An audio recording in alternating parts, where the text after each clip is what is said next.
you. A cosmic dance, the truth so true. From the ether to the earthly plane, all you seek, you can attain. The quantum flow, the light you hold, creates the story that will unfold. Every thought and step you make, the universe is yours to take. It starts with you, the mirror's hue, infinite skies reflecting you. From the void, you birth the light. Through the shadows, your soul takes flight. The winds will shift, its timeless bend. Every cycle begins again. Your energy builds, it flows, it streams, aligning rims, igniting your dream. Each vibration, each sacred sound, a universe moves resound. You are the spark, divine and true, illuminating. It's all you do. Just remember, it starts with you, the mirror's hue, infinite skies reflecting you. From the void, you birth the light. Through the shadows, your soul ignites. The path within, the path divine. Through space, your world aligns. Every rise, every fall, you're connected to it all. It starts with you, the quantum view, manifesting dreams like the morning dew. From the stillness, creation flows. Through the darkness, your spirit knows. It starts with you, only you. Through dimension, through the veil, the sacred truth, and you prevail. Now infinite, clear, and true, this road ahead, it's made for you. It all begins and ends with you. Even the chaos, through the flame, you rise anew, never the same. Every heartbeat, every sign weaves your essence, soaring high. The cosmos bends to your command. Creation blooms within your hand. It starts with you, only you, only you. It starts with you. Welcome in the space, family. Happy Thursday. Come in, let's hold some space today. Welcome in. We're going to get this party started tonight. Happy Thursday. Come in. Say hello as y'all get in the building. Topic tonight is you can't be a servant to your equal. Trying to make sure I got this other one here going, and I don't want it to fall on me. Hold on, y'all. I don't want it to be leaning. All right, y'all come in and let's hold some space tonight. Let's get these disclosures on the way. I share my own experiences in my journey to healing. I am a certified life coach, and my mission is simple: to restore the knowledge of self rooted in balance, truth, justice, reciprocity, and divine knowing within me. The beautiful thing is you don't have to abandon what you've been taught to actually receive what's available, because access is already in you. Now, let me remind you of something powerful as you're in this space. And I quote, the works that you see me do, you can also do an even greater works than these. And you ask, how can I do these works, Ty? Gaining the power from within yourself. So while you're waiting on Jesus, lend me your mean time, because if you don't recognize your responsibility in the process, everything you do is useless. So if it don't apply, let it fly. If some apply and some don't, eat the meat and spit out the bones. If it all applies, eat it all and apply the knowledge.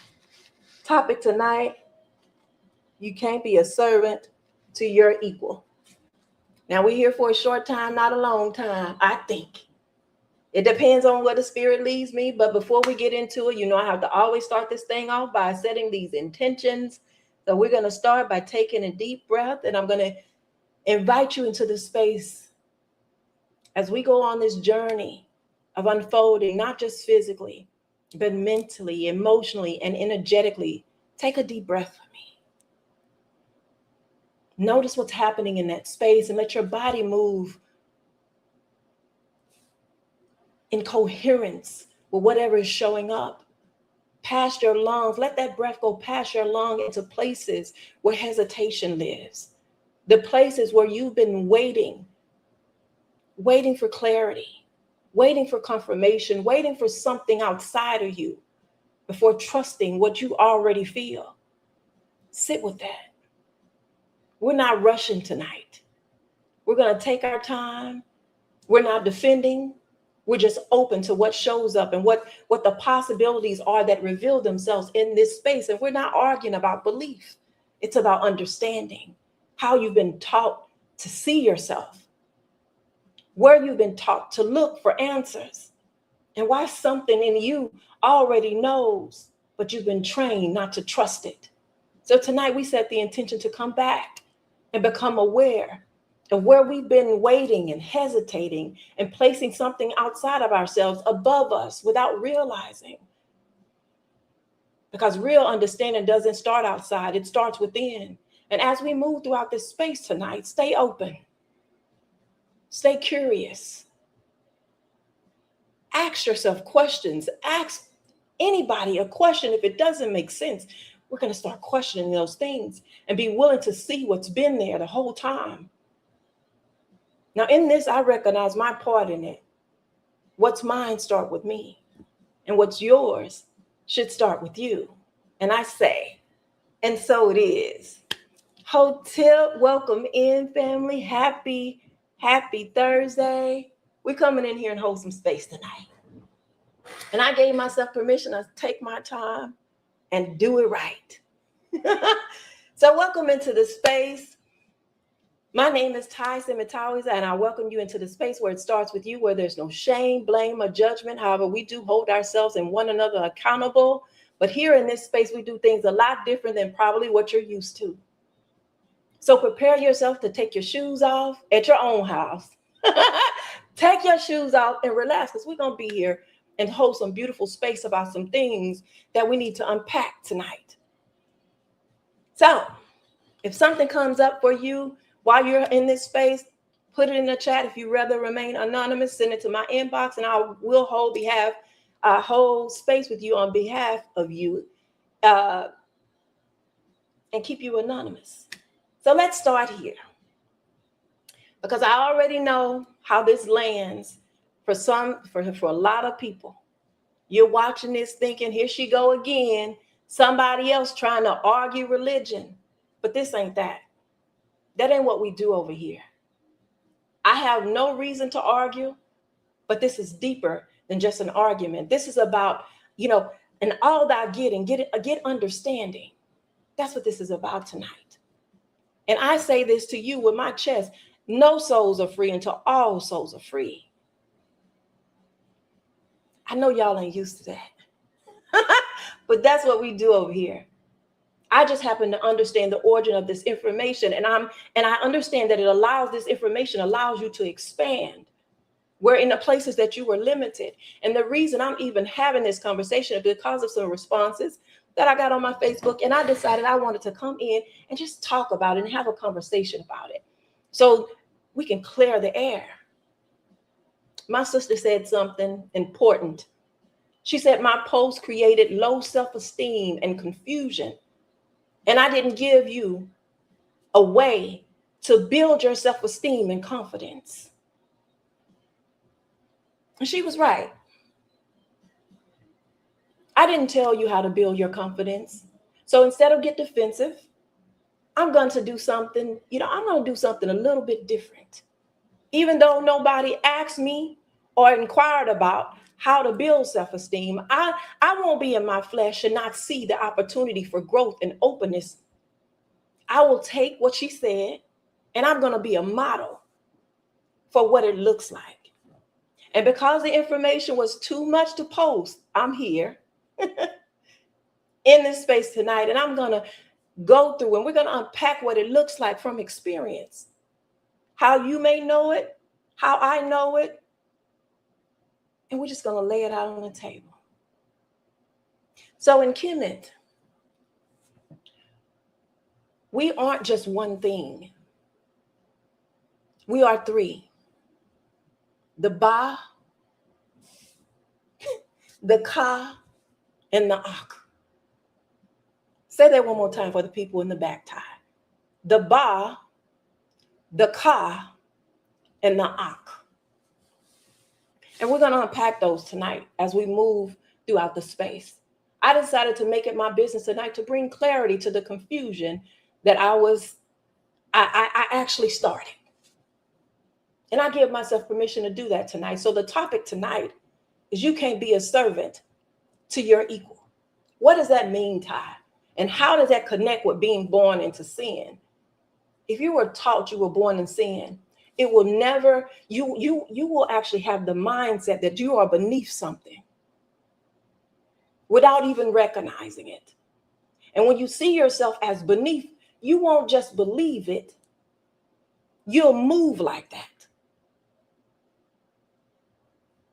That's where that doubt, the hesitation, and the needing something outside of yourself shows up and it creeps in. That's what I meant by low self-esteem or low state or low vibrational. But when we don't ask questions, we just assume, we just take what we know and we use that. Ty, you gave us all of that, but God is the ultimate authority, family. I'm not saying you're losing yourself on purpose. I'm saying, look at what's happening. There's a difference between God is above me and something is wrong with me. One is respect. The other one turns into doubt. So if you've ever had an experience and you felt like you got to double check yourself, or you have to wait when you already know what to do, that's what I'm pointing to. That's what I'm talking about. Welcome in, family. Peace, beloved. That's what we unpacking tonight. I'm not saying your belief is wrong. I'm asking, what is it producing in you and for you? That's what I'm asking. Ty tells us all the time, you don't have to abandon. It's in my intentions, and I did that for a reason. You don't have to abandon what you were taught to add something new. So it's yes, and we add to.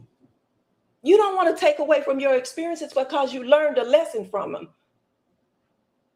Whatever happened to the dominion that y'all talk about so much? Whatever happened about that?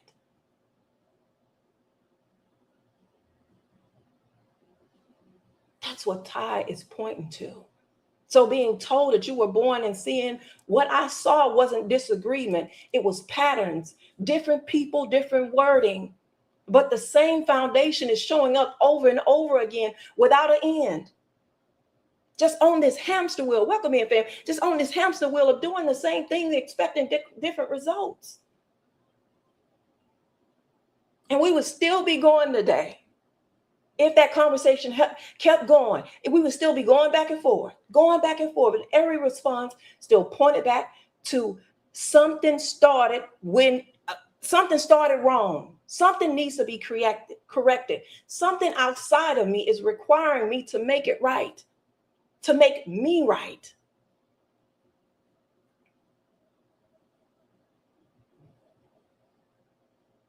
The root is still the same. And I know y'all enjoy being in a position of hope, but how much hope do you need? If you were never taught, you are already, enough to begin with, how much hope do you need? I got you, sis. And we're going to unpack this thing tonight.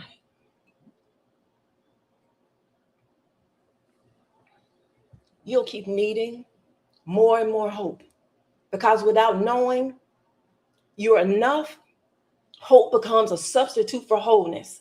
And when hope replaces wholeness, you stay in a constant cycle of waiting instead of becoming, always looking for the answer, but never feeling complete within yourself. And that's what religion does. That's why there is never a definite answer when someone asks you a question. I had to deal with this myself. I see me in you.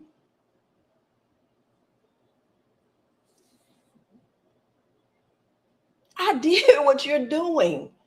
So my sister asked me a question. I asked myself, why is this the case? Why do they have different answers? And I understand the reason for that, because most people and most of us don't start from our own understanding. We start from what we were given. We start from what the pastor told. We start from what our parents told us. We start from everything else but what starts with us.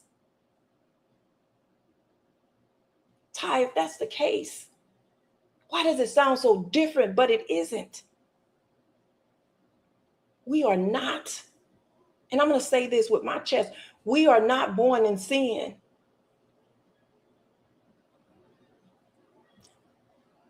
I got that. I got just into sin. We choose later.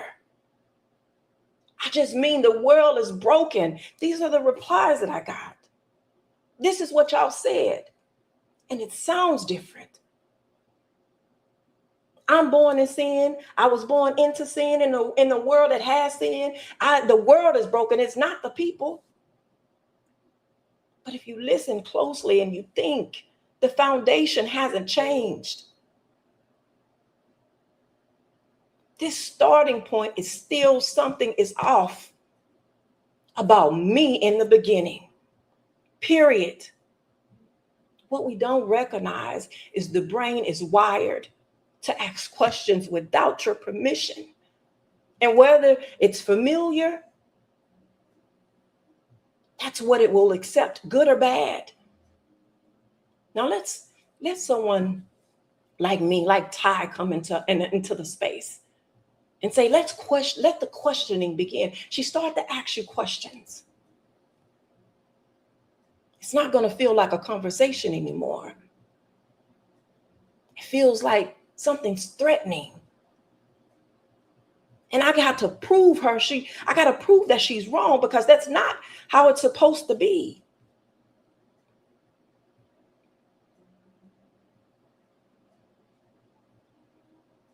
Not because she's wrong, but because something in you that resonates with you feels like it's being attacked, and it's too familiar. And this new thing threatens to pull you away from what feels safe for you. So tonight it's going to get really interesting. And I'm aware that some of you will check out mentally. I'm used to it by now. But that's safe for you. This is not about whether the scripture is right or wrong, because I understand it and how, if we use it metaphysically, we can eat. But this is about what's happening to the human when the idea is introduced early. Because before you ever learn scripture, before you ever learn right from wrong, before your brain ever was fully developed, you are already learning something. You are already learning something else. Not with your mind, but with your body.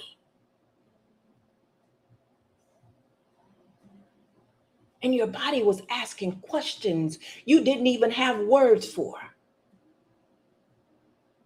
What are the questions that my body was asking, Ty? Am I safe? Is it okay? Am I enough as I am? And here's the problem with that. When the idea like you were born in sin or you were born into sin is introduced into a system, this is still developing. It lands as identity. And tonight, When I say it lands as identity, what I'm saying is you didn't just learn something, you're starting to see it as who you are.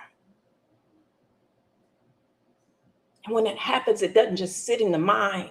It lives in your nervous system. It lives in your body. Remember, Ty always say when she comes in here and holds space that the body keeps the score. And that's what we're unpacking. And that message sits there. I'm not enough.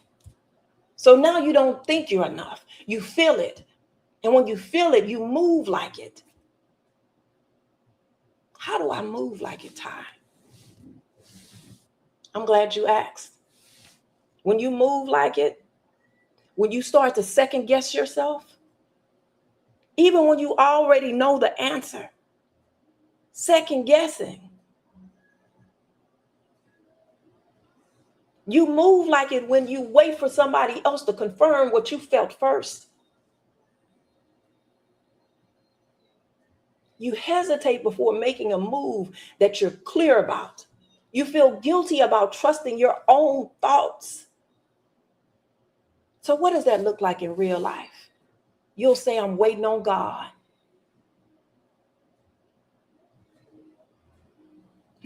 Welcome in, beloved. I'm waiting on God. But if we slow that down,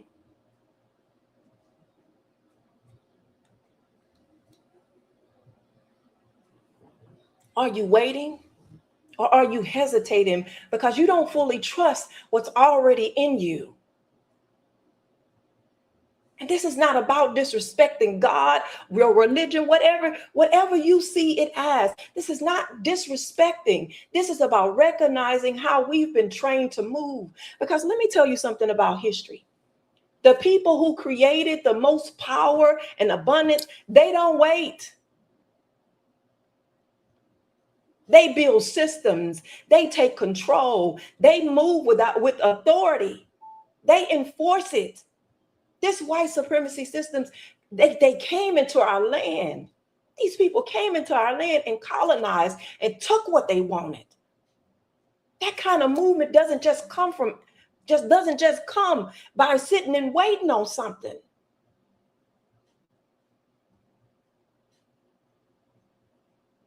And it doesn't just come by action. It comes with something happening in the mind first. It comes with a mindset. It comes from a person that believes I can act.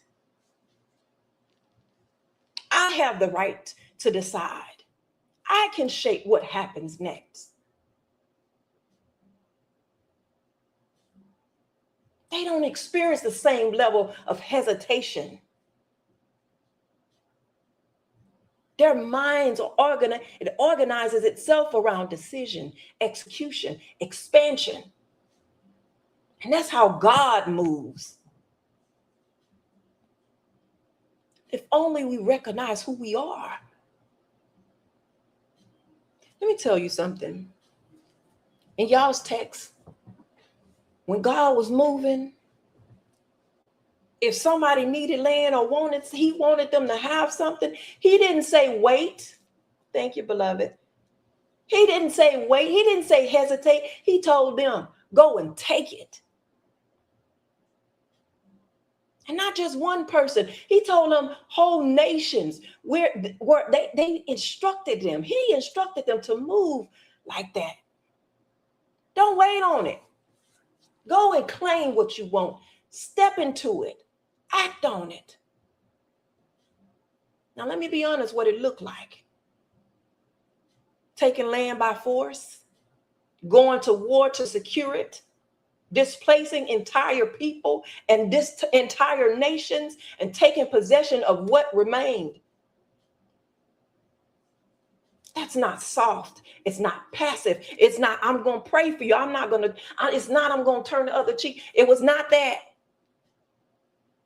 That's dominion in action. Sit with that.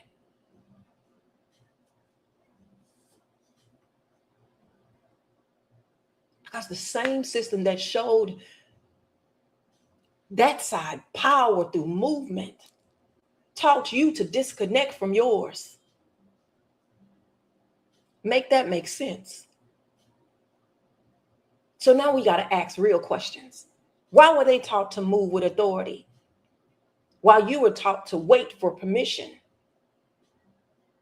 I'll wait.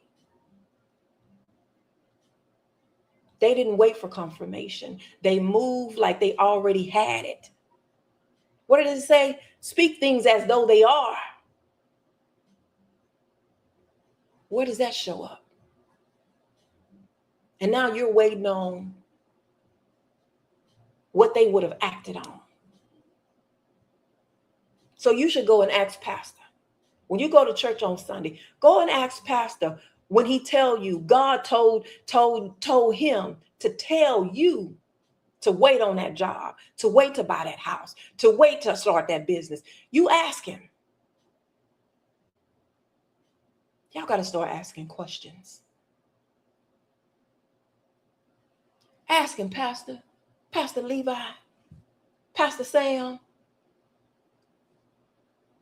Why are these people taught to move with authority?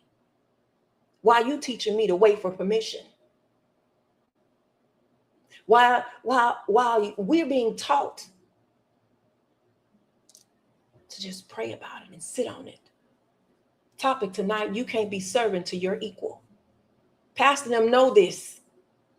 I'm not making these things up. They don't tell you this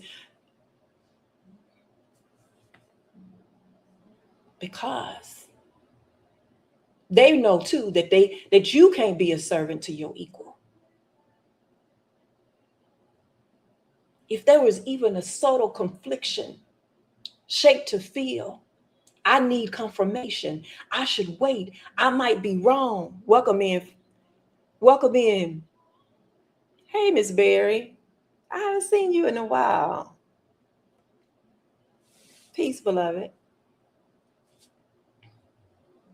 Then your mind organizes itself around something different. It starts to hesitate. I'm going to be cautious. I'm going to create this system of dependency. Same world, same opportunities, but two different, completely different realities. You know, Ty says duality is in everything. And we're going to be looking at what that looks like. This is why when I get popping off, because I have my moments. Dr. Simatawi asked me, Tywandria, that's when I know he's being serious. Call my government name. Says, what does that look like in your life? Are you about that life that you're talking about? How is that working for you? And that's the point we miss when we don't stay open. This is not just about history. This is about how what you believe about yourself determines how you move. So the real question isn't just, are you waiting? It's deeper than that. Were you taught to hesitate and call that faith? Yes, because wait on God becomes the language we see when we don't trust ourselves enough to act. So we're not just talking about belief. We're talking about these behaviors that we have. You feel unsure, so you delay it. You call it patience, but it's really hesitation. And now we're back to the point. You can't be a servant to your equal. But if you don't feel equal within yourself, you will live like somebody or something is above you your whole life. You will live like pastor is above you your whole life. I bet you if I asked y'all right now, this how y'all do. I bet you if I asked you right now, who would be the first person to go to heaven? Who will go to heaven first? I guarantee a lot of you will say the pastor. Now, I want to be clear about something. I'm not saying that you're a bad person. I'm not saying your life isn't good, because I know you'll say, well, my life good. I got it good over here. What are you counting when you say my life is good? Are you talking about these physical things, this materialistic things? My grandmother used to tell me, you can't take it with you when you go.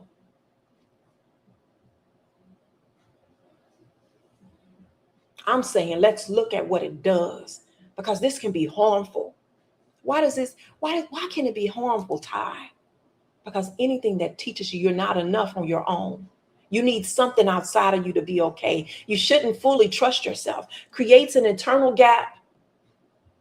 And that gap shows up as so many things that you may not see. And when I say low vibration, I'm low vibrational, I'm talking about something. I'm not talking about something spooky. I'm not talking about the witchcraft that y'all try to rebuke. Peace.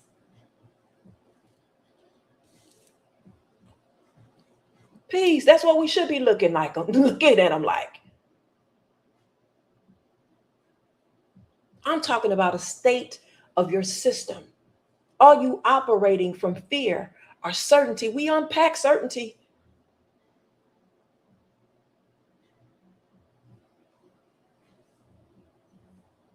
We unpack certainty before, and this is where the tension lies, because now you got two things happening at the same time. Your body that's trying to find safety, and a message that suggests something is wrong with you. Your body is in war with itself. But we're going to take it a step further, because some of you said, when we're born into this world, not us being born into sin, the world is sinful. So we of course, when we come here, we make choices later. That's what you said. Okay, cool. I'll take that. Oh, but let's really think about that. By the time you're making choices, you're already shaped. You're already molded. What have I been shaped by, Ty? By what you've been taught already?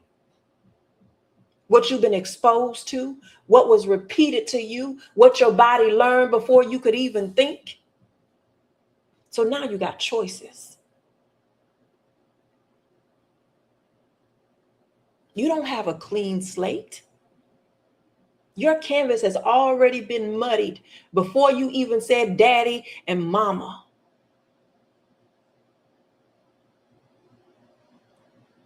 You're coming from a conditioned starting point. And if you don't see that, you'll believe you're choosing freely when really you're choosing from what was already installed. Now, here's where we go deeper, because this is not just about religion. I know y'all want to take it and y'all want to make it beat about that. It's not just about that. It's about how the human mind works. It's how the body works. So when something is repeated to you long enough, have you ever paid attention? Back in the day, they used to have jingles, and they used to have nursery rhymes when they wanted kids to remember things. Jack and Jill went up the hill to fetch a. They keep you repeating those same things. They keep you singing your ABCs. Because it's about repetition. And it becomes natural. Think about those biblical sermons. Think about when you went to church Sunday after Sunday, and they start hitting you with those one-liners, and they start those quotes. I bet you can finish what I'm about to say, because repetition builds. Let me show you. Watch this. You're gonna do it without even recognizing that you're doing it. Watch this. I could do all things through Christ that strengthen me. What about no weapon formed against me shall? Think about the things that you've done for a really long time. You can close your eyes and do them. Tying your shoe. So now when someone, comes along and says, hey, let's take some look-see. And I'm saying someone, I'm talking about me. When Ty comes along and say, let's take a look-see at how this idea might affect identity, how it might affect your confidence, how it might look at your self-perception, how this might show up as low self-esteem. It don't land like information. It lands as a threat. Not a threat to you as a person, Because nobody said nobody was afraid of nobody. But a threat it threatens what you believe. It threatens what you were taught. It threatens what you built your understanding on. And the brain doesn't like it.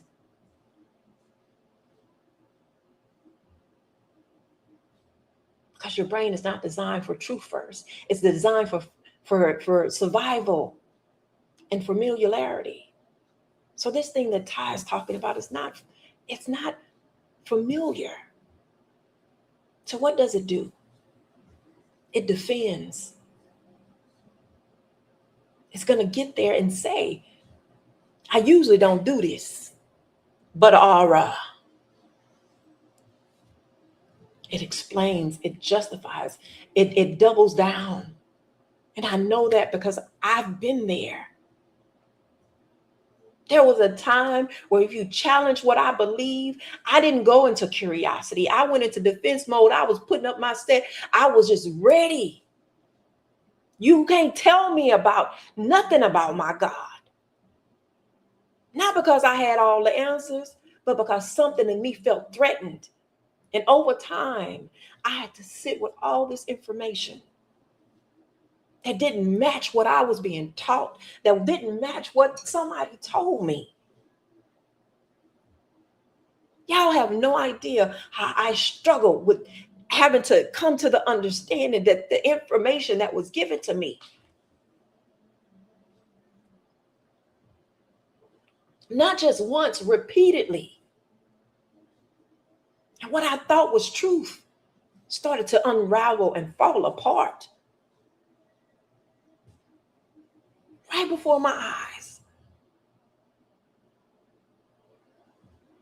And it fell apart because I didn't do my due diligence. I didn't read it. I didn't examine it the way I'm supposed to. Most of this information was given to me through other people, through other people's perspective. And I didn't even think or take the time to say, are they even qualified for me to lay my salvation on what they got to tell me?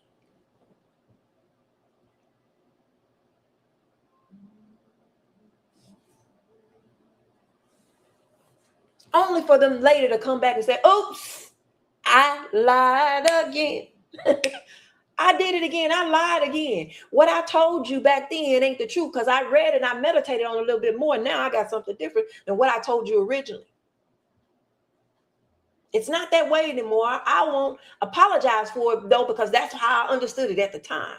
Even though I lied, please believe me this time.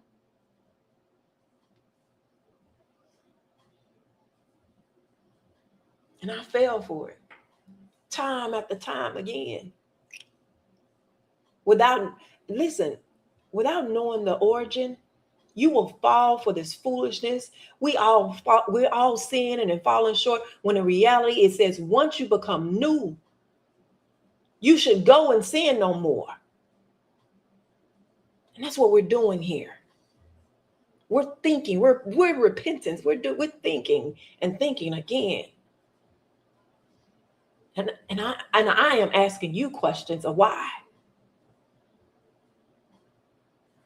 I'm not arguing. And I'm not. That may be your perception. It's an examination. And I like to ask questions. So let's go deeper. And before I go deeper, so family, just because something feels normal doesn't make it right.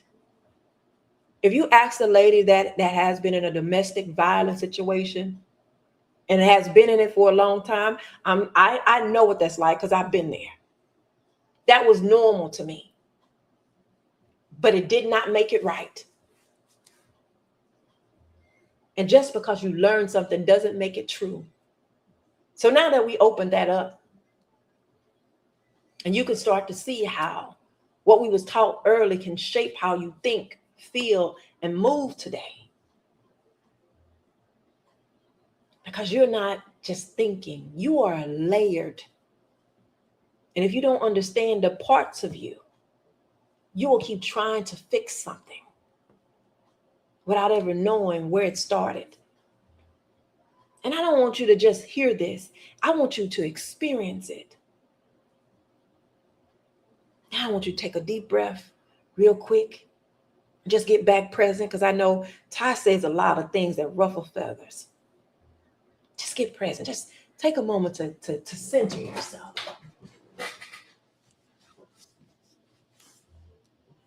Not thinking about what you believe or what you've been taught. Just be here for a moment. Because tonight we're going to unpack something that is forbidden, that was forbidden for you for a really long time. And the topic is, you can't be a servant to your equal. Don't rush past it. Don't try, to agree or disagree yet. Just let it sit. They used to say back in the day, just let it marinate. Because if you really think about that statement, is more powerful than it sounds. Say it again, Ty. You can't be a servant to your equal. So let's deal with that. Ty, how do you know what you're saying is actually true? Let's make it simple. And let me give it to you like you know it. If obedience means you don't trust yourself, you feel like you can't move without permission, you have to wait to act, and you depend on something outside of yourself, then you're putting yourself under it. Whatever your it is. I'm not saying you want to do it. I'm saying look at what it causes. Because it doesn't matter what you meant to do. What matters is what actually happens. We did that in Landmark. They took us through this process of talking about, experiences that we had with our family members. And we go through and we tell these stories. Hey, me and my father had this situation and blah, blah. When we go through and when I got angry and I got so upset, and they asked you, that's your side of the story, but what actually happened? So they make us write these letters and go on our break and call these people. And we'll talk to these people on our breaks and say, well, hey, you did this to me. And the other person will say, well, that's not how I remember it. That's not what happened. And that's why we get caught up so often.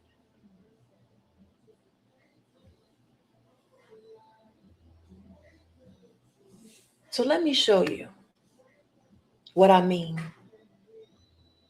in a story that you may know. So I use these stories, I use the biblical text as allegories to show and demonstrate a point. So I'm going to take us back to Adam and Eve. I know they're not the original people, but for shits and giggles, let's use their allegory as an example in this story that I'm going to be unpacking for you. There was 2 trees. One was the tree of knowledge of good and evil, and the other was the tree of life. Adam and Eve ate from the tree of good and evil. Right after that, something in them changed. Not just what they did, but how they saw themselves. They started hiding. They felt exposed. They felt like something was wrong with them. But before that, there's nothing in the story that shows that they felt like that. Right? Right. So now they have to ask, who made me feel like something was wrong? Who? Nobody told them. Nobody told them that. So who? Then God said something interesting down the line in the story. He said, he went to the heavenlies, to the council, and said, they have become like one of us, knowing good and evil. Think about that. Who is us? We're talking about Sam. First of all, most people don't even stop to ask what that means. They just brush right past it. Who is this us? That's not my focus right now, but I wanted to bring that to your attention since I'm telling the story.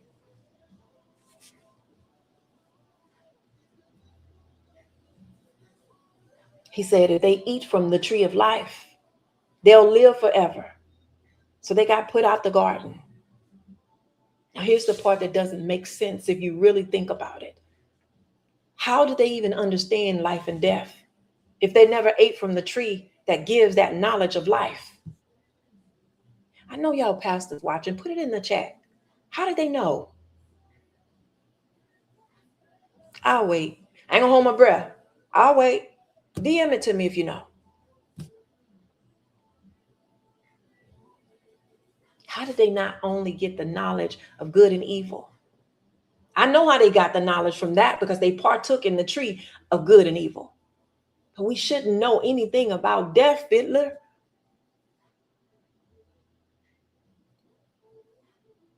They weren't attending none of that. But these are the things we don't think about. We don't ask questions about. And don't say they didn't know anything about life and death, because I know y'all will do it. They ain't know nothing about life and death.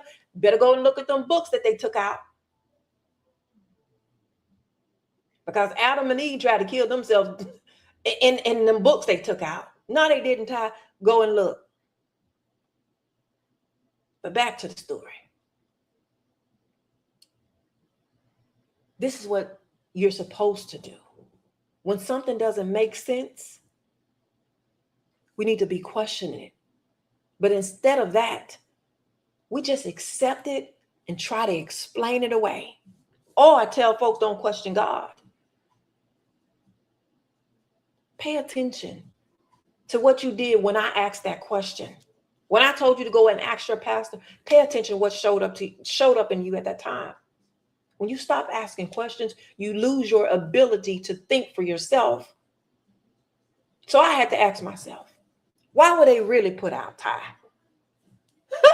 Why? Most people I know, most of you gonna say because they were disobedient. They didn't follow what he said. He told them not to eat. Like they supposed to know good from like they supposed to know good from evil. Like they supposed to know good from bad. You ain't even they ain't ate from the tree. So how do they know that what if they do it that it's gonna be bad? How do they know? Houseway, make it make sense.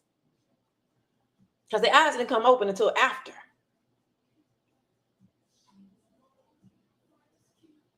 But we don't ask no questions. But let's think deeper. God said that they became like one of us. That sounds a lot like they became equal. Topic tonight. You can't be a servant to your equal. And here's the point. Because if you see something as equal, you don't put yourself above it. I'm sorry, under it. You don't put yourself under it.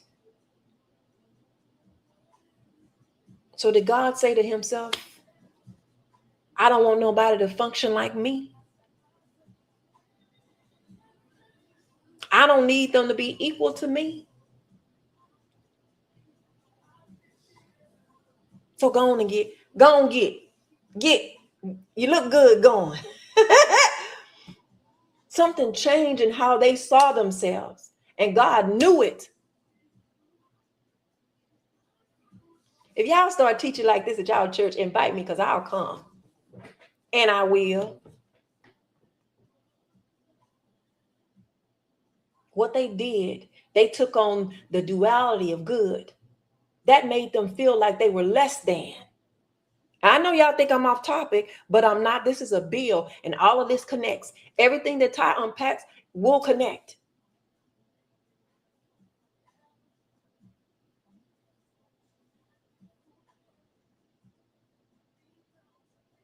So with this duality, the possibility of them being able to tap into their good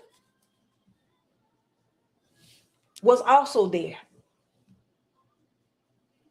So I can only imagine if I'm the God, and I'm saying they're gonna be like one of us. I created them not to be. That would have been scary for me.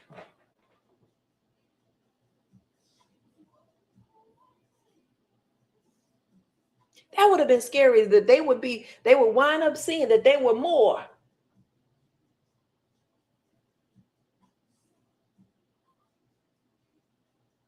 And that means that they would be able to operate like me. Welcome in, beloved. That means that they will be able to operate like me. If I'm saying they will be like, they're gonna be like me.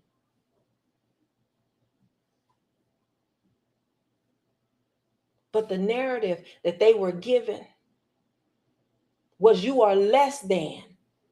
And they acted accordingly. Did y'all miss that? They acted accordingly to the duality of the good. They acted accordingly to the bad, or to I was created in sin. They acted accordingly, and it created a low self-esteem about themselves. It created a low vibrational thinking. It created, I got the hide. It created the shame, all things low vibrational. It created that. That's what Ty is telling you.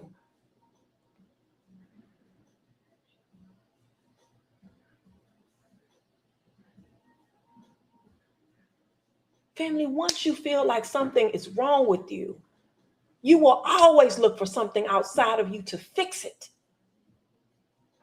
And this doesn't just happen spiritually, it happens naturally. The option was also there for them to see themselves as good. And what would have happened then?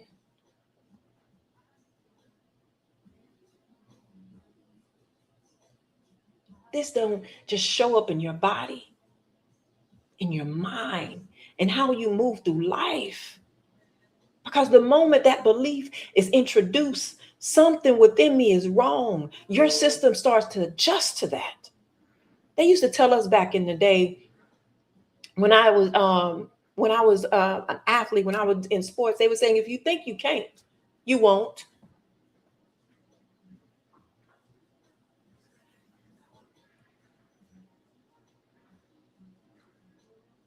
In fact, that's the same thing that happened. When he went looking for them, he said, where you been hiding? Where y'all? The brother said, he said, where have you been? The brother said, I've been hiding.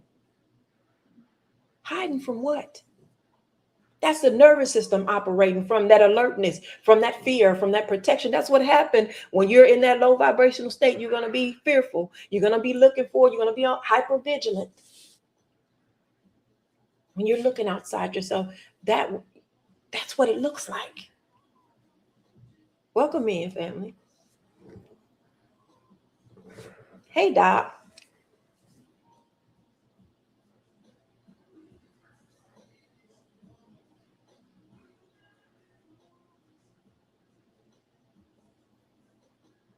That's not a real story. I know it was good. And I know I got a lot out of it. But it was not real, did not really happen. But it shows you what happens when you adopt the behavior, when you take on the narrative of bad, when you take on the narrative, I was born in sin, when you take on the narrative, I was born into a world of sin, when you take on the narrative of what they told you were, your identity starts forming around it. I need to become something else. Your choices start coming from doubt, and your confidence becomes conditional. So now let's talk about why this is important. Why does this matter for me to show you this?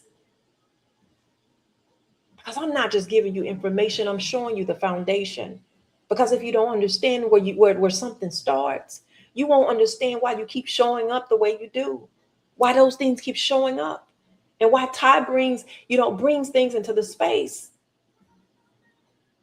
And when you hear those things that they give you, or whether, whatever yours might be, yours might not be where you were born and seen. Yours might be somewhere else. That is the starting point. A starting point that tells you you're already wrong. You already need fixing. You're already need something outside of you.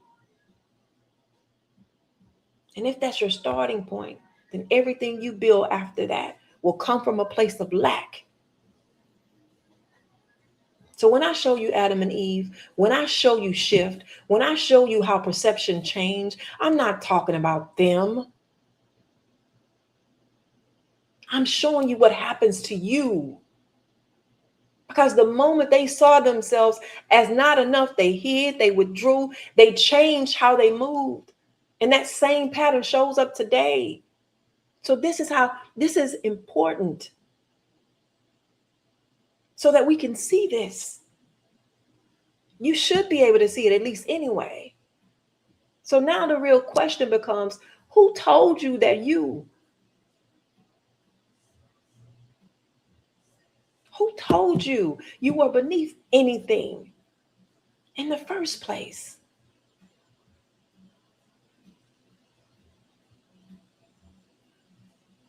I thought that you were more than a conqueror. Why are you letting them win like that? Why are you letting that weapon that they form and prosper? I thought that's what y'all say. So let me hold up this circle. Because we're going to go deeper. That's why Lilith was removed, because she acknowledged her equality and would not be. Come on, Doc. Well, you always show up for me. Come on. Because you can't be a servant to your equal. Come on, remove Lilith. Well, I like when people talk to me. So let me give you this circle.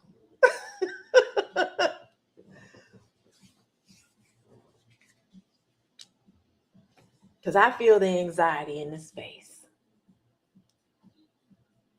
In this circle, you will see the things that you think you know and what you know.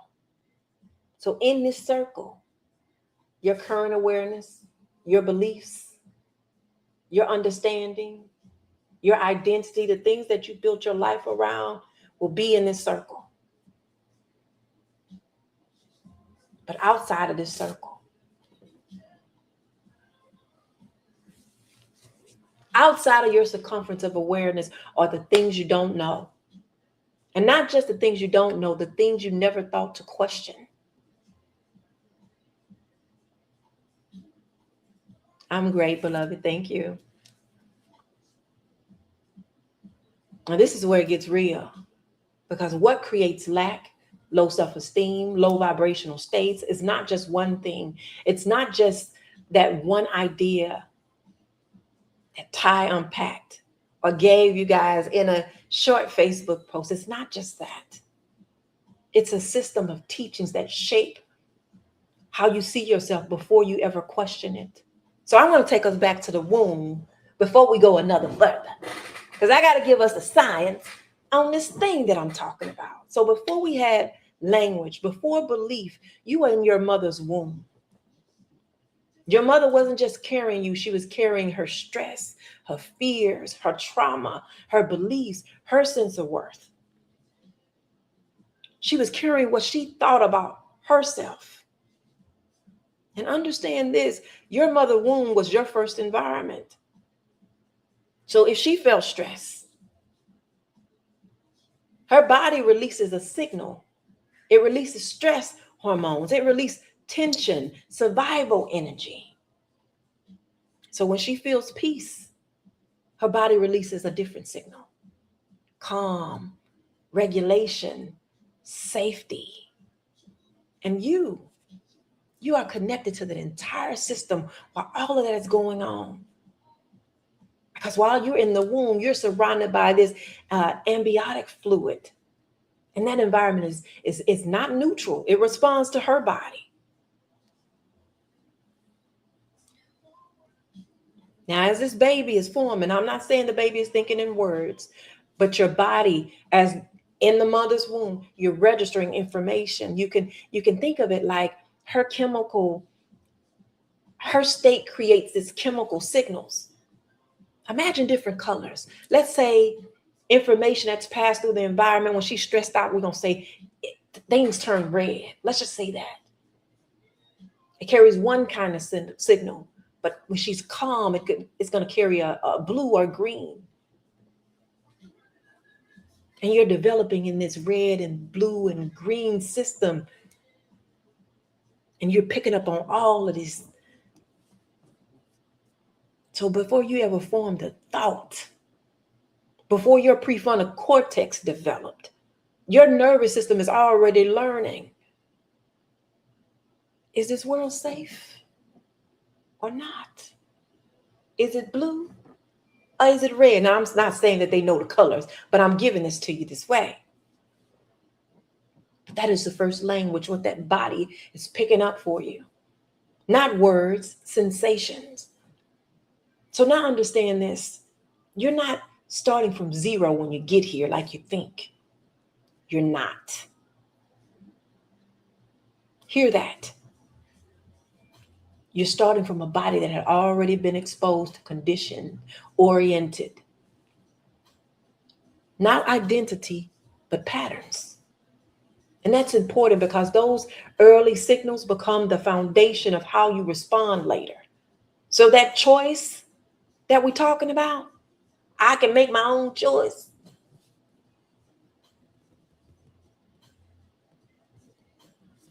It's already influenced. So that means before belief, before religion, before someone tells you anything, your mama religion, your mama's beliefs, your body has already started learning how to feel in the world. With that being said, let me set the stage for this. Because tonight I'm not just going to tell you something. I'm going to show you how this actually plays out real life. I'm going to show you how flesh and spirit, that's what y'all call it, show up in your behavior. I'm going to label it for now, and I'm going to toggle back and forward. But you know we're going to go back, and I got to go back. I'm going to take us back.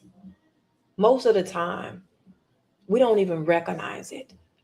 And I want to be clear, this is something I'm unpacking too. So we're walking through this thing together. But to make it plain, I'm going to give it to you the way you already know. The way you were taught. And then we're going to weave it back. So now let me bring this all together. But we're going to go back to the origin. Now, for the record, Kemet existed thousands of years before Christianity. So I know they told you that Adam and Eve were the first people. I know they told you that. That allegory has been plagiarized. And the same stories. Hold on, family.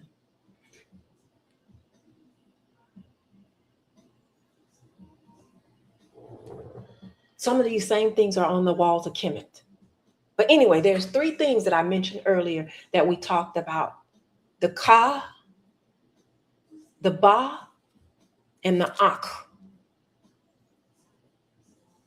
The life force, the soul, transformation.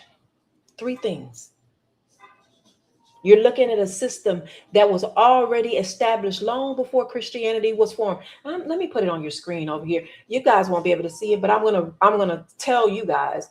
But over here, I'm gonna put it on your screen because I want y'all to screenshot this and take this over so you can do your due diligence to study and show yourself approved and not just take my word for it. So I'm going to put it on your screen.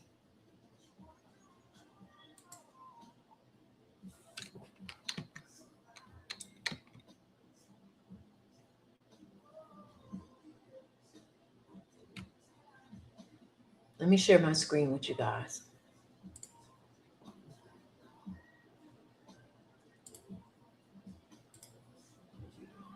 Come in and say hello as y'all get in the building. I'm going to make sure it goes up there so you can see it there. Oh, I cut the top off. The top says timeline, compare. Let me see what it looks like to you guys over here. Welcome in, family. Happy Thursday. Okay, so at the top it says timeline. It cut it off a little bit on the top.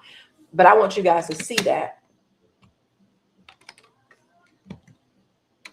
And I want it to be on the screen as I share this information that I'm going to go. Kemet, thousands of years before Christianity, right? Long before your Genesis. Your pastors know the history of Christianity if they went to seminary school. They just don't tell you guys about it. They know. I bet y'all won't ask no question about it. But anyway, we're not talking about something new. We're talking about something that was already understood and then reframed over time. Tonight, we're making a connection between what shows up in your life and what you was actually given. Now, in Kemet, they understood the human being, in those three parts that I told you. It's on your screen. The Ka represents your life force. This is what was given to you before, you ever had a say. So your environment, your patterns, your nervous system, what you inherited, what you were exposed to. This is where the womb comes in. This is where the signals come in. This is where those colors that I talked about just a moment ago come in. So the Ka is not who you choose to be. It's what you were given. You know how back in the day, or not even back in the day, is anybody else, if you're a spades cards player and you got a good partner, they always tell you don't matter the hand that you're dealt. It's how you know how to play these cards. That's what I'm talking about.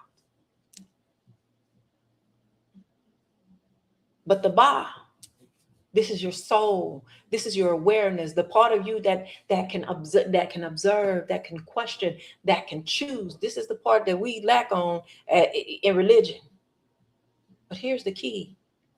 If the Ba never questions the Ka, you live your life, you live your whole life on autopilot. So now what happens? You start calling what was given to you. This is who I am.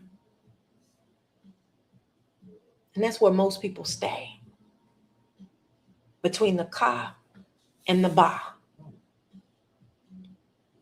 But the example of the Ankh is the transformed part of you, aka accessing your Christ. This is what Jesus did. This is a part of you that becomes something different. Not because you were told to, but because you became aware. The Ankh happens when you question what you were given. So the Ankh shows up when you say, this don't sound right.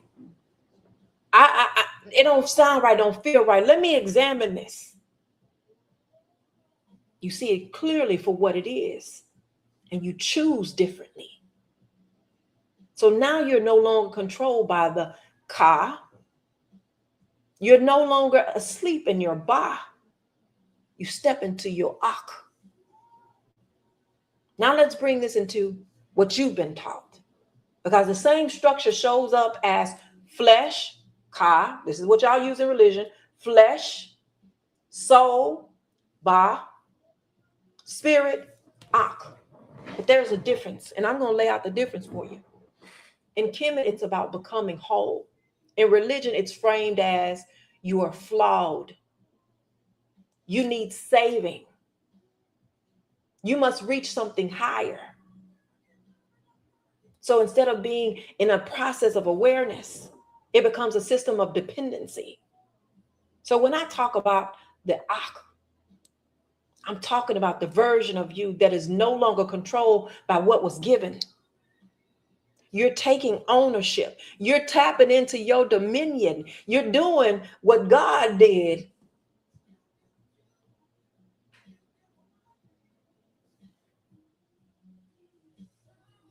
Because everything starts with you. Tonight we're connecting this. What shows up in your life right now? It's not random.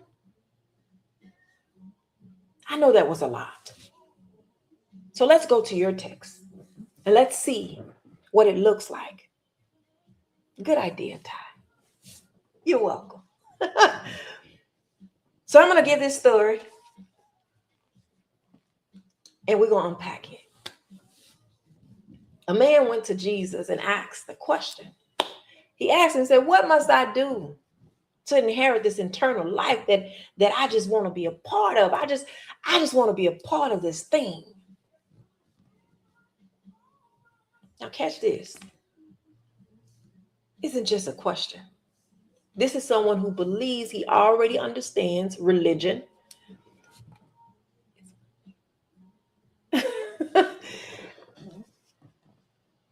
And we do the same thing today. We come into the conversation, into teachings, into spaces, already thinking we know everything. Don't trip. I've done it. I've done this. I'm guilty. I know what that means. So Jesus started walking them through the commandments. And the man responded to Jesus. He said, I've done all this. I can already be down. I did it. This brother was confident. His identity was built on what he believed was right. Same thing we do.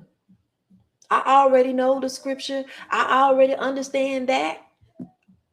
That's not new to me. I already know what you're talking about, Ty. Inside that circumference of awareness, I just told y'all we stepping outside of.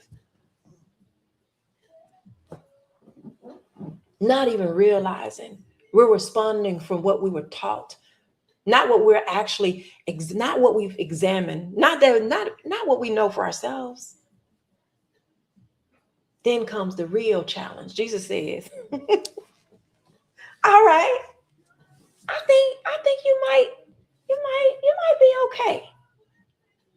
Go and sell your stuff. Sell everything you have and follow me. Something shifted. Everything shifted. Because now it's no longer about what he knows or think he knows.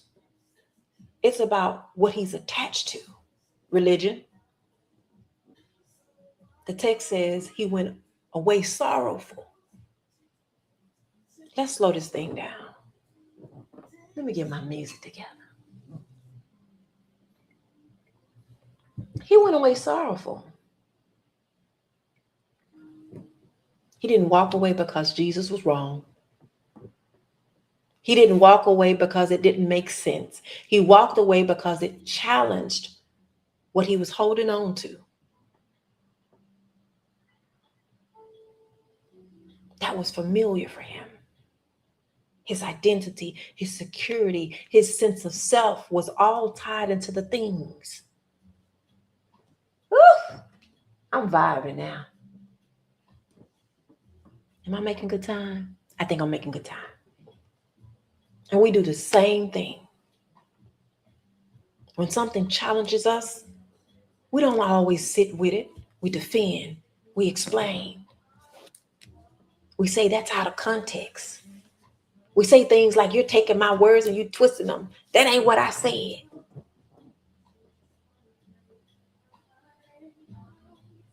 We can just agree to disagree. That's not what that means. Not because it's wrong, but because it touches something you're attached to. It touches. Ty touches a lot. I touch a lot of things that here.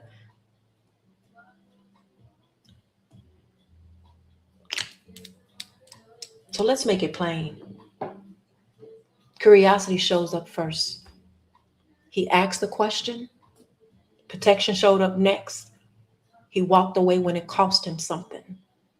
And this is the same process in us. We start open, or we say we start open. But the moment it requires letting go or being open, we shift into defense. That feeling you get, that tension, that's not random.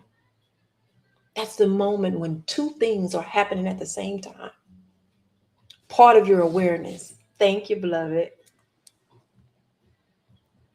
Part of your awareness is noticing something. And part of you is trying to protect what you've always believed. So you're at war. Something's showing up for me and I resonate with what she's saying, but what about what about the things that I know?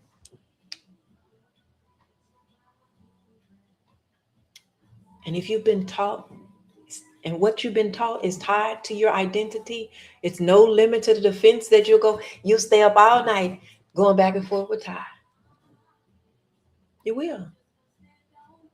But let's go deeper When Ty challenges something you've been taught, you don't just hear it, you feel it. Because otherwise you would have just kept scrolling.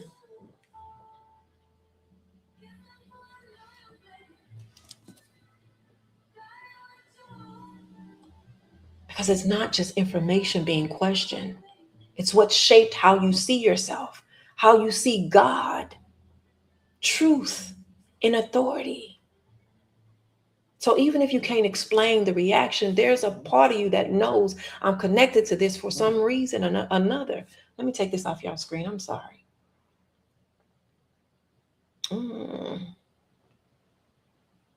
My apologies. Y'all on Facebook. That gave y'all enough time to screenshot it and take it to Bible study.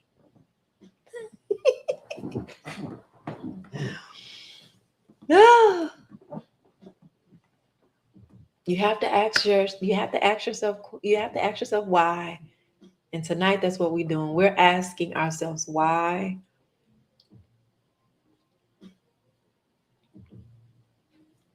This is just language for something you've already experienced.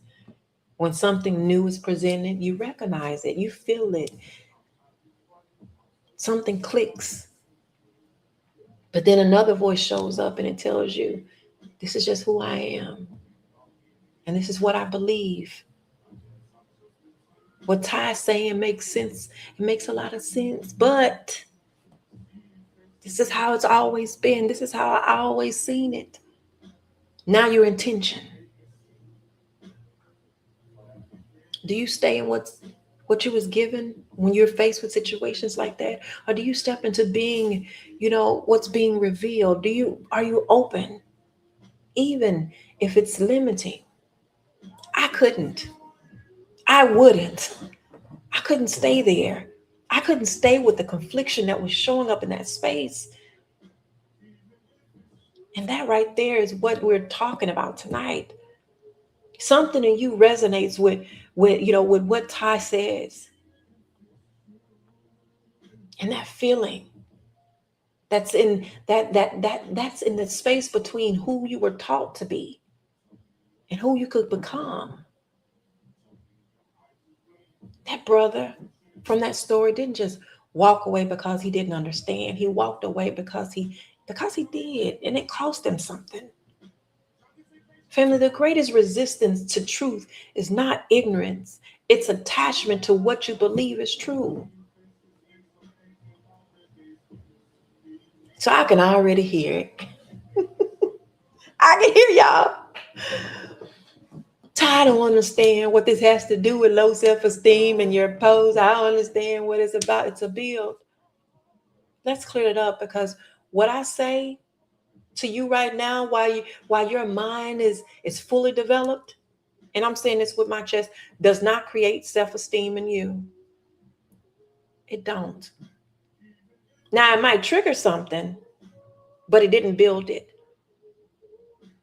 So I'm sorry, I can't take responsibility for that. Sorry, I can't do it.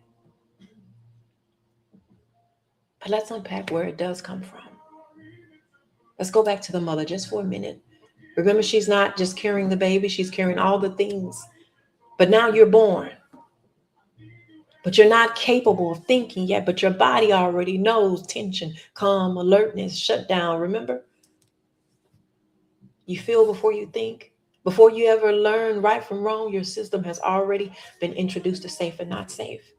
And it shows up early. So it's not Ty. It's not me. I'm sorry. Let's hold ourselves accountable. Dr. Simatawa used to tell me a story about, the study that was done on good titty, bad titty. Oftentimes, he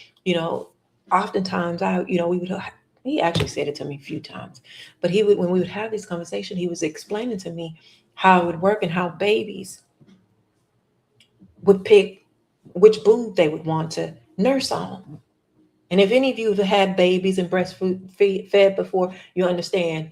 I understand it so good, because one of them babies would not, for the life of me, latch on. And I never understood why.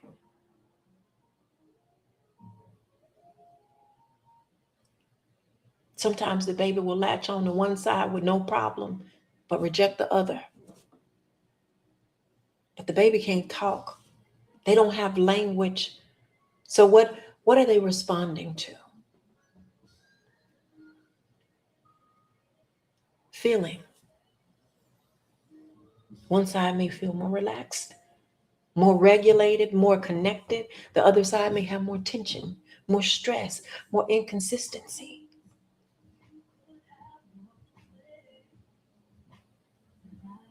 Just putting you on to where some of your stuff could come from. And that baby's body instantly reads it. Not with logic, with the nervous system. So what looks like preference is actually recognition. It feels safe over here. This other tickle bitty don't feel that safe. So I don't want no parts of that. I ain't participating. I'm not attending none of that. Get somebody else to do it.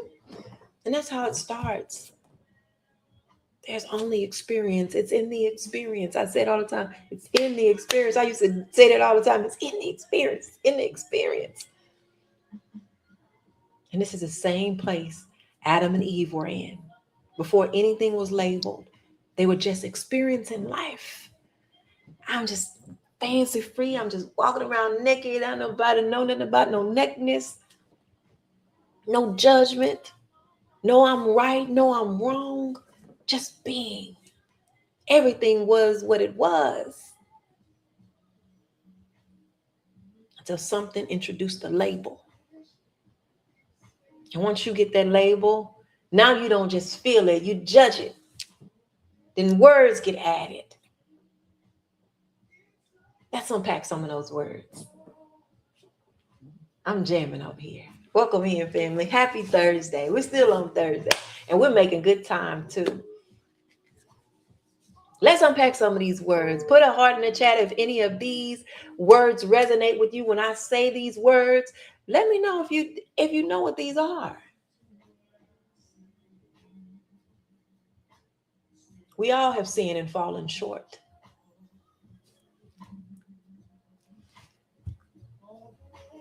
We all have sinned and fallen short.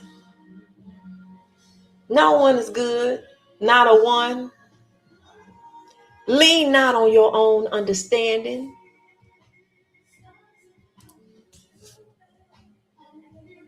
I wish I could put some hearts in my own chat. I'm going to put some over here. Let me put some hearts in this chat over here. I'll put some hearts in my own chat. You must deny yourself. You're not your own.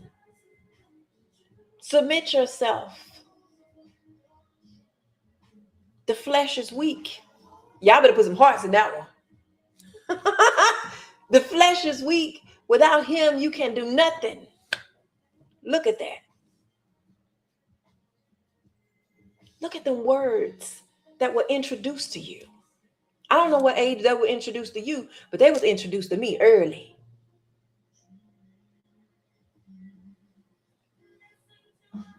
You have a body that may already feel uncertain. And now you got words to reinforce that uncertainty. Don't trust yourself. You're not enough.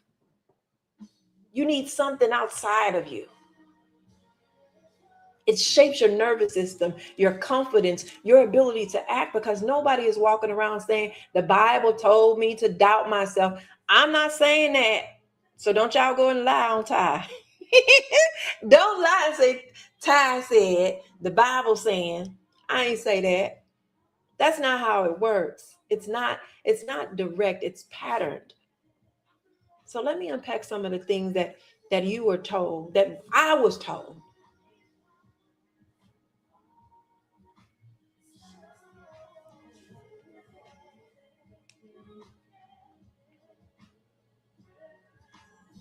It's crazy. They just give us this stuff and we just accept it.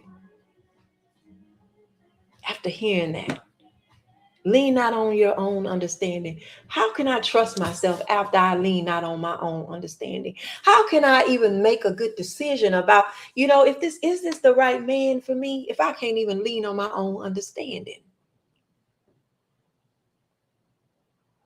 How can I know which job to pick if I can't lean on my own? Well, who understanding am I supposed to be leaning on?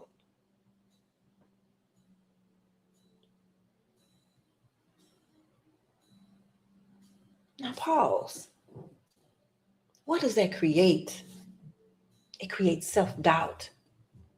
It can create a pattern where you don't trust your own thoughts. You start second guessing what you feel.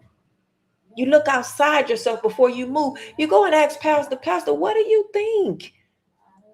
I want to buy this house. I got the money ready. I got everything. And then we sit up and we listen and we let this man tell us, don't buy that house right now. God say, don't do it.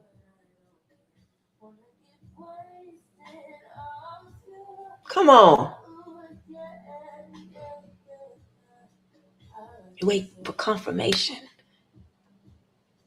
I don't know how many times I was tossing with something, and then somebody came along and said, I seen you doing this. And I'm like, that was confirmation. I was just thinking that. Why is it that I couldn't trust my own self? And the text don't say doubt. It don't say doubt yourself, because the interpretation removes trust in itself without teaching you how to develop discernment within. I dare you.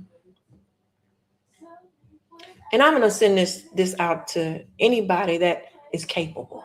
Pastors, evangelists, whatever y'all call yourself these days. Walk me through the steps on how to discern something. Do that for me. Send it to my inbox. Walk me through the steps on how to discern and actually show me what should be showing up. What feelings should I feel? What should be resonating with me? How will I know what it is that's showing up in me?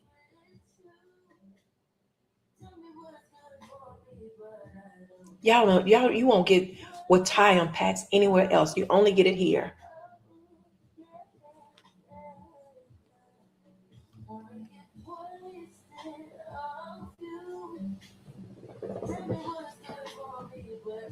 That's crazy. What's wrong with somebody being confident in their decisions? What's wrong with that?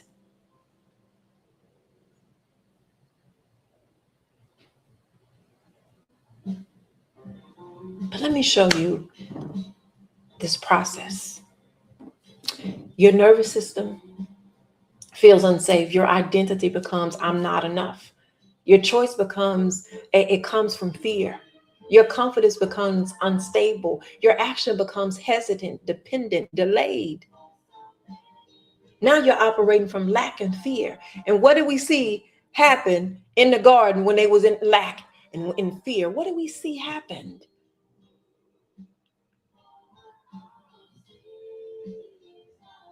They give us the information. We just take it and we interpret and we stay with what we're comfortable with.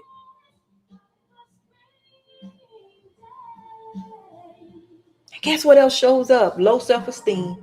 I still ain't left the topic. And I know how y'all like to tussle. Y'all say it didn't happen to me that way, Ty. Cool, let's see.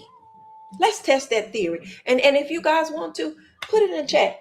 If any of these things, do you ever second guess yourself even when you know that you know? Do you feel like you need confirmation before you move on anything? Don't say we don't do it. I hear us all the time talk about how people need confirmation. Do you feel guilty trusting your own thoughts? See? That's what I'm talking about. Todd, thank you for sharing that.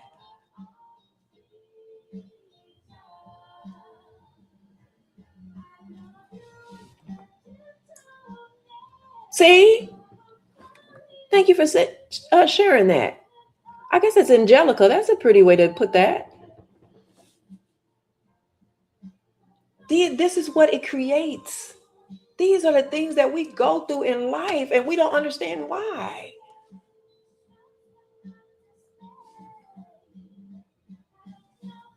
If any of that shows up, it didn't just come out of nowhere. It's already working. And now we're back to the point you can't be a servant to your equal. Because if your system is shaped like that, you will naturally wait, you will naturally submit, you will naturally follow. You know, they used to tell us all the time, if you're not a leader, you're a follower. Y'all, we following and don't even know it. Why are we okay with that? I'm not okay with being a follower because I'm a natural born leader. Dr. Simitawa, we did me a session today, and then we were talking about how oftentimes I would pull back on the things that I wanted to say because I felt like it would hurt somebody's feelings, or somebody had communicated something that it would hurt their feelings. He said, this is what you do. Treat them like you want to be treated. That's a simple thing that we get in the biblical text. Treat them like you would want to be treated. And if they have a problem with it, you still will be good with you. And not because someone forced you, but because you are shaped to believe I'm not enough on my own. This is where it comes from. I'm not enough on my own. And that's how it works. From the womb to the body, to the words, to the belief, to your life. But when we learn, when I was a child, I thought as a child, but when I became an adult, I put away those childish things. That is powerful. That is beautifully powerful. When I was a child, I didn't have my prefrontal cortex all in place. Feeling comes first. Meaning comes second. Belief comes third. Knowing can show up in that space too. Life follows it. Your brain is not asking, is it true? It's asking what's familiar. Your brain is asking you right now, for those of you that said that you don't trust yourself, that's familiar.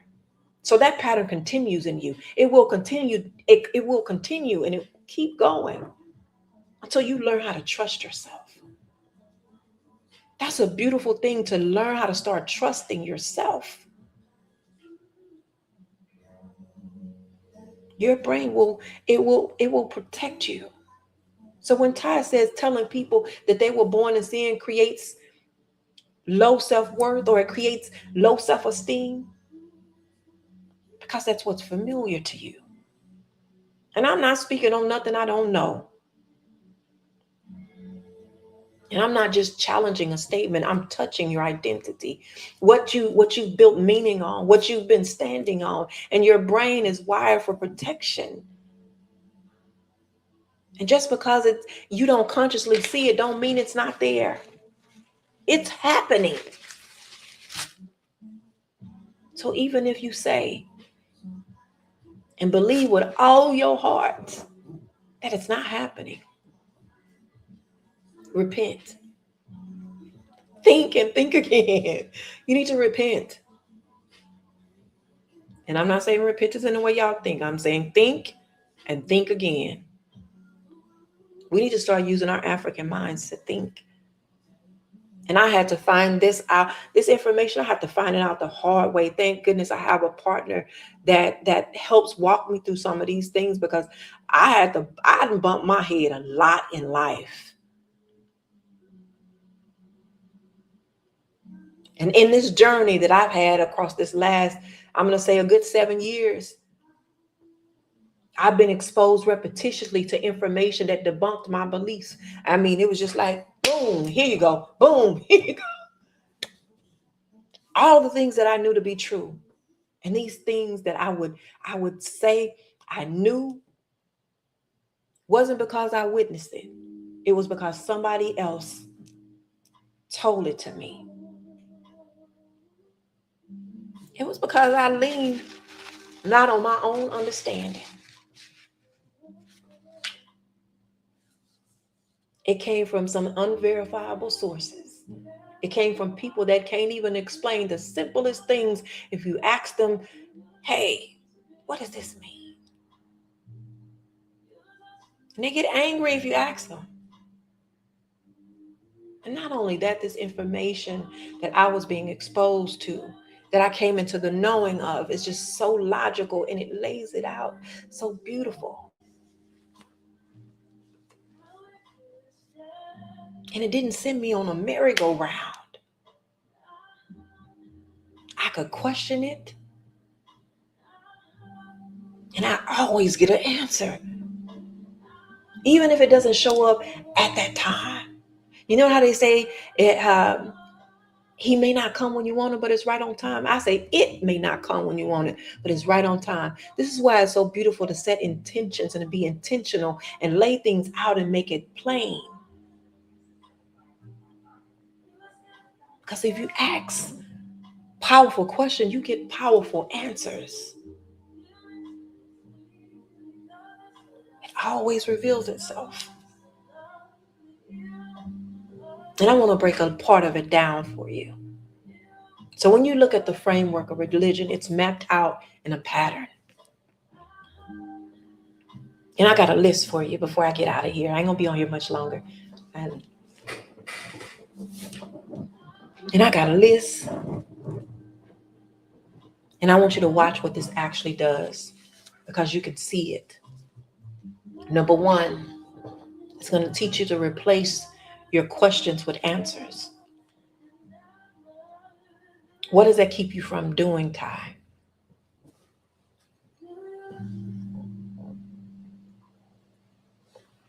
It keeps you from thinking for yourself. It keeps you from developing understanding. Because if you never ask why, you never actually know. Number two, it teaches you to look outside yourself. So what does that keep you from doing, Ty?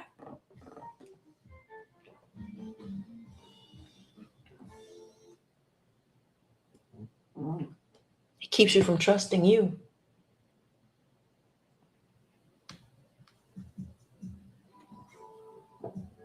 It keeps you from recognizing what's already in you. It keeps you from recognizing your greatness. Now you're always searching out there, never realizing you already have access to all the things. That's why oftentimes we're around here searching for the right partner when we need to be tuning in and tapping in to what's showing up in here. We're always looking out there for what can make us happy and never looking in here for how can I be full, whole, and complete. Because even if I come to the table and someone has the potential of making me happy, if I'm still empty in here, I'm going to be bringing half a cup. And you're not supposed to come to the table partial. You're supposed to have, they used to say, you got to be equally yoked. And they gave us this analogy of a half here and a half there, and they come together and make a whole. Lies, throw it in the trash. You're supposed to be full, whole, and complete. He's supposed to be full, whole, and complete, and you come together and you still have a whole because you become one. Number three. I did number three. Number three. It attaches fear to questioning. So what does it do? It keeps you from exploring. And anything that stops you from exploring hinders your growth. Because now your brain says, if I question, I'm in danger. So stay safe, but be stuck. Stay safe, but be stuck. Number 4, it uses repetition to program you. So what does it keep you doing? It keeps you from examining the truth. It keeps you from seeing clearly. Because now you're not asking, is this true? You're asking, does it feel familiar? And familiarity It's not the same as truth. I know we want to believe that, but it's not. Number 5, it separates you from yourself. So what does that keep you from, Ty? It keeps you from being whole. I just talk about the two whole parts. It keeps you from being clear because now you're divided. What you feel versus what you were told.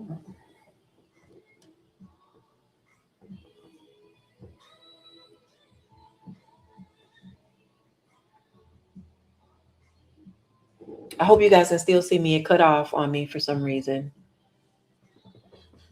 What you think versus what you allow. And when you're divided, you can't move with certainty. So at the end of the day gotta end. This doesn't just affect what you believe. It affects how you think, how you move, how you trust yourself, how you show up in life. So when you ask, what do we do, Ty? It's simple, but it's not easy. It is not easy. You stop starting outside. That's what you do. And you start inward. Because everything starts with you. Not what you were told, not what was repeated, not what you're regurgitating, what you can actually see, what you can question and come to the understanding for yourself.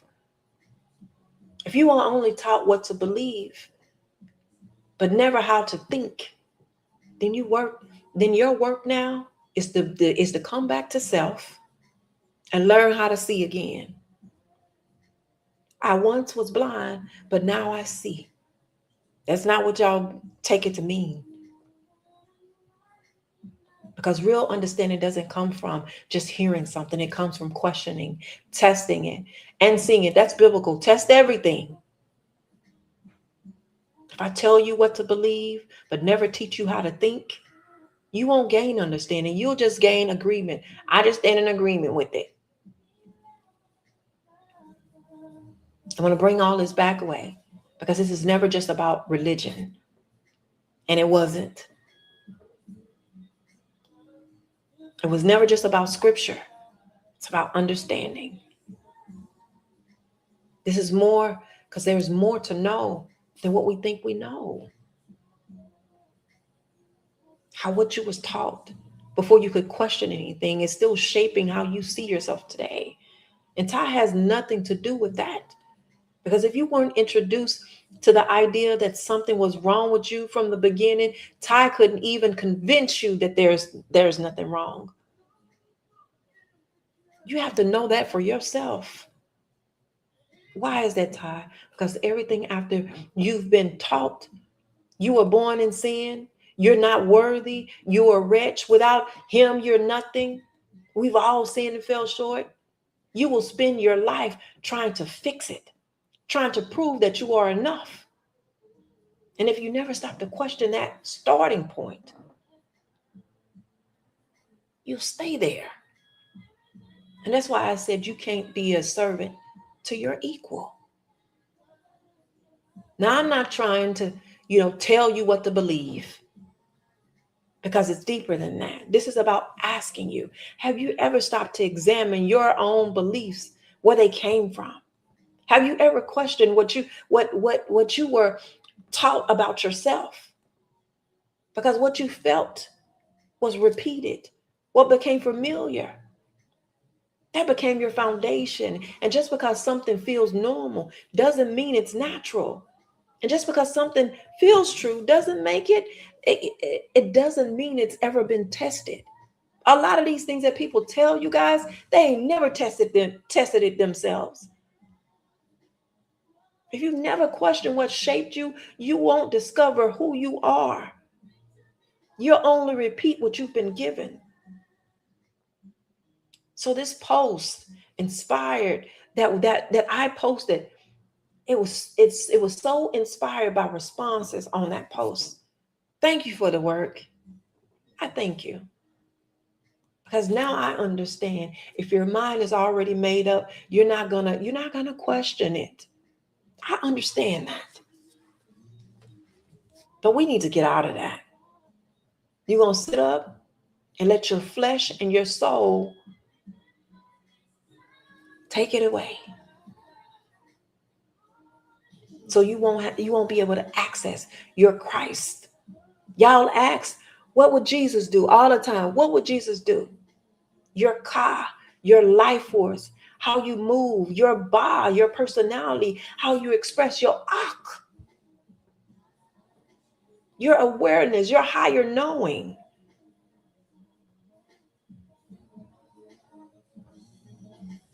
That's what it looks like when you live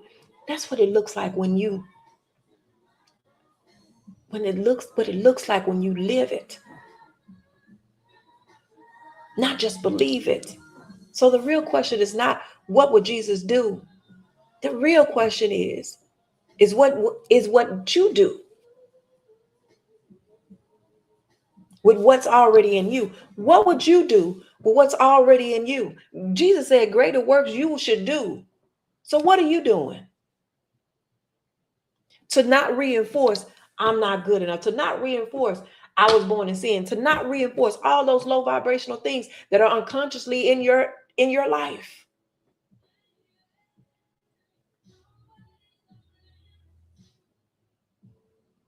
What do you do if you realize you've been shaped, conditioned, even indoctrinated? You don't panic. You don't reject everything. You start becoming aware. Because awareness is where freedom begins. You start asking questions, not to argue, but to understand. You start checking what you believe. Do I know this? Or was I taught this? You start coming back to yourself. What do I actually feel? What do I actually see? And you're not losing faith, you're refining it.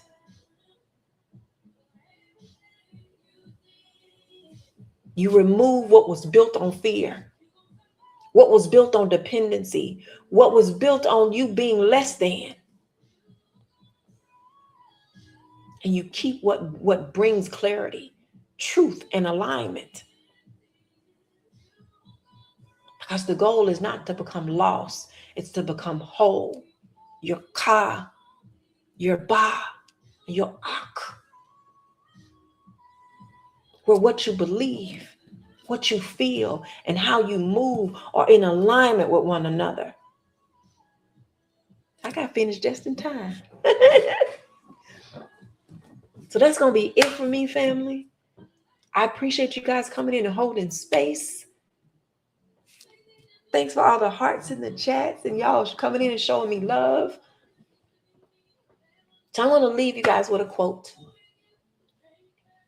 You keep asking what the light would do while ignoring the light already in you. And until you trust what's within, you'll keep searching for permission without. Hotep.